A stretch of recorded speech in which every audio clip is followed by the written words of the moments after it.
বন্ধুরা আসসালামু আলাইকুম। আজকে আমি হাজির হয়েছি আমার একটা রেসিপি নিয়ে। সেই রেসিপিটা হলো নান খাতায় বিস্কিট বলে অনেকেই অনেক নামে হয়তো চিনেন, আমরাও তাই বলে আমি ব্যাখ্যা দিলাম। আর সেই নান খাতায় বিস্কিটটা আমি নিজের হাতে বানিয়েছি এবং A to Z দেখানোর চেষ্টা করব। এবং আপনাদের একটি লাইক তো অবশ্যই চাই, আর সেই লাইকটা দিয়ে কন্টিনিউ করবেন আমার ভিডিওটা। আর তারপর যদি ভালো লেগে থাকে তাহলে অবশ্যই সাবস্ক্রাইব করে অল বাটনে প্রেস করে রাখবেন, অন্যান্য ভাই বোনদের কাছে যাতে আমার ভিডিওটা পৌঁছে যায়। এখানে একটা বাটিতে আমি হাফ কাপ নিয়েছি আনসল্টেড বাটার।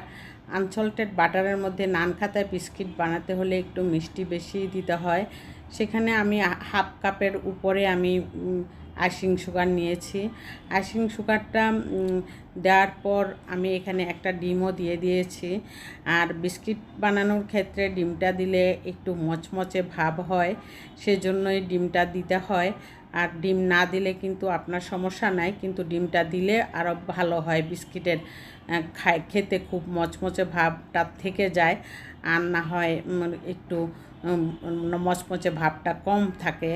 ডিমটা দিলে সেই মচমচে ভাবটা থেকে থাকলে খেতে খুব মজা হয় এবং ভালো লাগে খেতে, সেজন্যই ডিমটা দিতে হয়। সবগুলি আমি স্প্যাচুলা দিয়ে খুব ভালোভাবে মিশিয়ে নিয়েছি যাতে কোনো দানাদার ভাব না থাকে। তারপর আমি এখানে দিয়ে দিলাম 1 কাপ ময়দা। এই ময়দাটা দিয়েই আমি এই হাত দিয়ে স্প্যাচুলার পরে হাত দিয়ে মেখে নিব। হাত দিয়ে মেখে আমি সুন্দর একটা ডো তৈরি করে নিয়েছি। এখন আমি র্যাপিং পেপারের মধ্যে আমি সুন্দর করে রেখে দিব ফ্রিজে, ভালো করে ঢেকে প্রায় 30 মিনিট রেখে দিব। 30 মিনিট রেখে দেওয়ার পর আমি এখানে বিস্কিটের বানানোর জন্য হাত দিয়ে আমি তো ছোট ছোট একদম একটা পিঠার মতন গোল গোল মিষ্টির মতন গোল গোল করে তারপরে একটু মাঝখানে একটু আঙ্গুল দিয়ে দাবিয়ে নিয়েছি। আর এই দাবিয়ে নেওয়ার পর ওই আঙ্গুল দিয়ে প্রেস করার পর যেখানে একটু গর্তর মতো হয়ে থাকে সেখানে আমি কিশমিশ দিয়ে দিব। নান খাতায় বিস্কিট বলতে এরকমভাবে বানাইলেই ওভেনে আপনি 30 মিনিট বেক করলে একদম ওই বিস্কিটের মতো হয়ে যায়। সেজন্য আমি এইভাবে বানিয়ে সুন্দর করে একদম প্লেটটা পুরোটাই আমি বানিয়ে তারপর আমি ওভেনে দিব। আর আস্তে আস্তে আমি বানাতে থাকলাম একটার পর একটা করে, আর এভাবেই আমার বিস্কিটগুলি তৈরি হয়ে যাবে।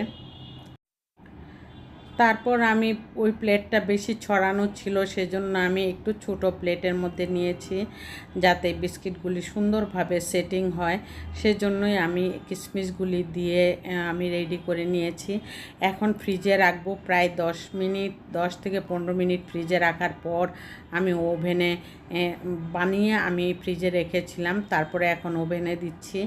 আর এই ওভেনে আমি 170 ডিগ্রি সেলসিয়াসে আমি এখানে প্রায় 25 মিনিট বেক করে নিয়েছি। আর এই দেওয়ার পর আমি 10 মিনিট আমি প্রিহিট করে নিয়েছি। তারপরে বেক করতে 25 মিনিট লাগবে, সেইটুকু সময় পর্যন্ত আমার অপেক্ষা করতে হবে। তারপর আমার ফ্রিজ থেকে বের করে আমি ঠান্ডা করে ফ্যানের নিচে রেখে তারপরে আমি একটি প্লেটে সাজিয়ে নিয়েছি। দেখুন কত সুন্দর হয়েছে, যেমন দেখতে সুন্দর লাগছে খেতেও কিন্তু অসাধারণ লেগেছে। চা দিয়ে অনেক মজা হয় এই বিস্কিটটা। আপনি যদি বানিয়ে কন্টেনারে ফ্রিজের বাইরে রেখে দেন, ফ্রিজে রাখতে হয় না, ফ্রিজের বাইরে রাখলে 1 মাস খাওয়া যাবে, কিচ্ছু হবে না। এভাবে আমি বানিয়ে থাকি।